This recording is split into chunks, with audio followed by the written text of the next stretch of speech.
मंत्री जी, हमारे राज्य में कोई भी भिक्षुक या कोई भी कलाबाज को हमारे राज्य में प्रवेश ना किया दिया जाए। यदि किसी भी व्यक्ति ने इसकी उल्लंघन करेगा तब उसे कड़ी से कड़ी सजा दी जाएगी। वहाँ के राजा ने राज्य में प्रतिबंध लगा रखा था कि कोई भी कलाबाज या कोई भी भिक्षुक वहाँ के राज्य में प्रवेश नहीं कर सकता है।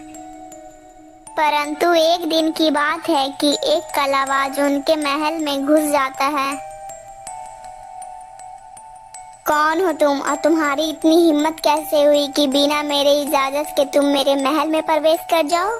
सैनिकों, इसे अंदर किसने आने दिया? महाराज, मैं जरा सा पानी पीने चला गया, तब ये आदमी राज्यसभा में घुस आया। महाराज, मेरी बात तो सुन लीजिए। मैं एक कलाबाज हूँ और मैं अपनी कला से लोगों को अपने ओर आकर्षित करता हूँ और वो लोग मेरे कला का मनोरंजन करते हैं। और मैं आपसे अपनी कला दिखाने की अनुमति लेना चाहता हूँ महाराज। अरे कलाबाज, तू यहाँ तो क्या मेरे पूरे राज्य में अपनी कला का प्रदर्शन नहीं कर सकता है? निकल जा यहाँ से, नहीं तो तुझे फांसी पर चढ़ा दूंगा।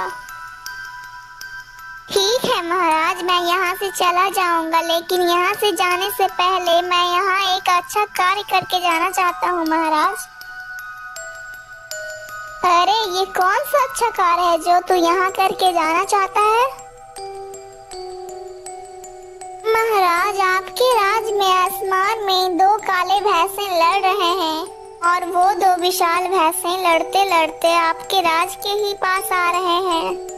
और यदि वो दोनों काले विशाल भैंसे आपके राज में आ जाएंगे तो वो आपके राज का विनाश कर देंगे। इसलिए महाराज, मैं उन दोनों विशाल काले भैंसों को शांत कराना चाहता हूँ। ये तो बड़ा ही नेक काम है। तुम जाओ और जल्दी से उन दोनों काले भैंसों को शांत करो। ठीक है महाराज, तो आप अपने बगीचे में चलिए, वहीं से मैं आसमान में जाऊंगा।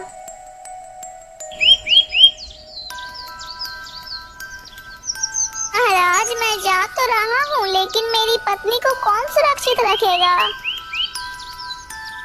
अरे कलाबाज, तुम अपनी पत्नी की चिंता मत करो, उसकी देखभाल करने की जिम्मेदारी मेरी रही। फिर वो कलाबाज एक रस्सी निकालता है और उस रस्सी को आसमान की ओर फेंक देता है और उसी को पकड़ पकड़ कर वो आसमान की ओर चढ़ने लगता है। मुझे लगता है अब वो कलाबाज आसमान में पहुंच गया होगा। कुछ ही देर बाद कलाबाज का एक कटा हुआ हाथ जमीन पर गिरता है। अरे महाराज, वो भैंसे मेरे पति को मार रहे हैं, उसे बचा लीजिए महाराज। लेकिन मैं आसमान से आपके पति को कैसे बचा सकता हूँ?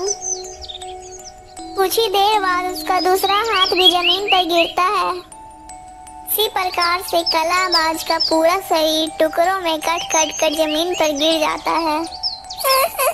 महाराज, मेरे पति को उन दोनों काले भैंसों ने मार डाला है। अब मैं उनके बिना कैसे रहूंगी? अब मुझे भी नहीं जीना है महाराज। मैं अपने पति के साथ ही मरना चाहती हूँ। राजा के लाख मना करने के बाद भी वो औरत नहीं मानती है और वो अपने पति का कटा हुआ शरीर लेकर उस जलती हुई चिता पर खुद भी बैठ जाती है और वो जल जाती है।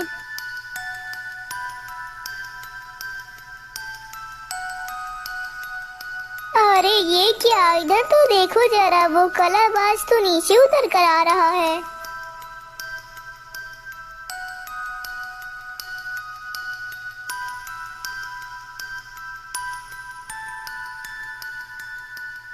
महाराज, अब मैंने उन दोनों काले भैंसों को शांत कर दिया है। महाराज, अब मैं आपके राज्य से जाना चाहता हूँ, लेकिन महाराज मेरी पत्नी कहीं नजर नहीं आ रही है।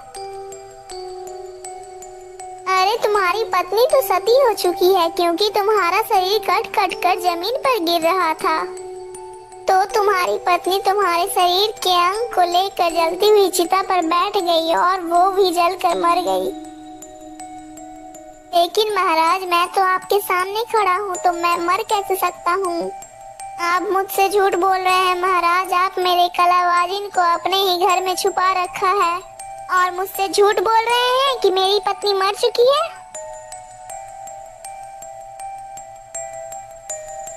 अरे कलावाज, यदि तुम्हें लगता है कि मैंने तुम्हारी पत्नी को छुपा रखा है तो तुम जाकर देख सकते हो।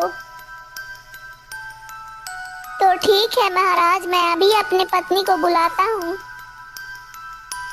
अरे रूपरेखा, तुम कहाँ हो? देखो मैं आ गया हूँ, तुम जल्दी से बाहर आ जाओ।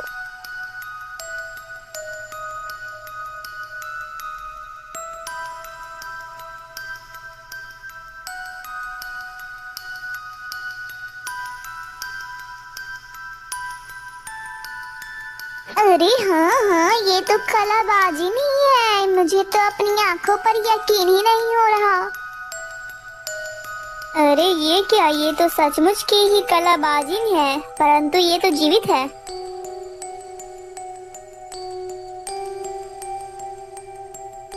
लेकिन कलाबाज, ये तुमने कैसे किया? तुम्हारा शरीर तो हम लोग के सामने ही कट कट कर गिरा था और तुम्हारी पत्नी भी तुम्हारे कटे हुए शरीर को लेकर जलती हुई चिता पर बैठी थी। तुम दोनों ही मर चुके थे, लेकिन अब तुम दोनों जीवित कैसे हुए? ये तुमने कैसे किया कलाबाज? महाराज, यही तो हमारी कलाएं थी जो हम आप लोगों को दिखाना चाहते थे। महाराज, हमने 52 विद्याएं सीखी है, जिन्हीं विद्याओं के दम पर ही मैंने आपको ये कला दिखाई है। अरे कलाबाज, मैं आपकी कला से बहुत ही प्रसन्न हुआ, इसीलिए मेरी तरफ से आपको ये भेंट है, आप स्वीकार करें। और कलाबाज, मैं भी यह विद्या सीखना चाहता हूँ। मैं चाहता हूँ कि तुम मुझे ये विद्या सिखाओ। बस महाराज, मैं आपको ये विद्या जरूर सिखाऊंगा, लेकिन उसके लिए आपको हमारे घर आना होगा जादू रानी। वहीं पर मैं आपको ये सारी विद्याएं सिखाऊंगा। ठीक है कलाबाज, मैं कल ही तुम्हारे घर आऊंगा और तुमसे कलाबाज सीखूंगा।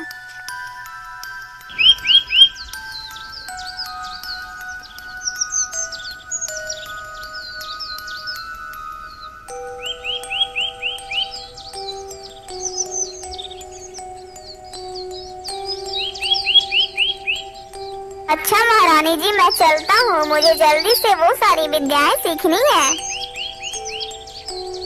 ठीक है महाराज, मुझे पता है कि आप अवश्य वो विद्याएं सीख लेंगे। अब आप जाइए महाराज।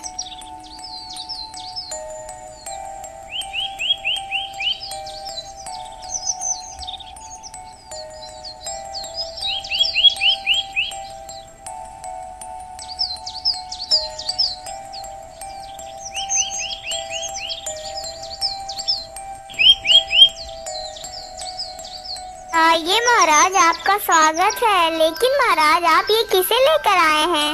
आपको तो अकेले आना चाहिए था महाराज। अरे कलाबाज, ये मेरे मंत्री हैं जो हर पल मेरे साथ ही रहते हैं।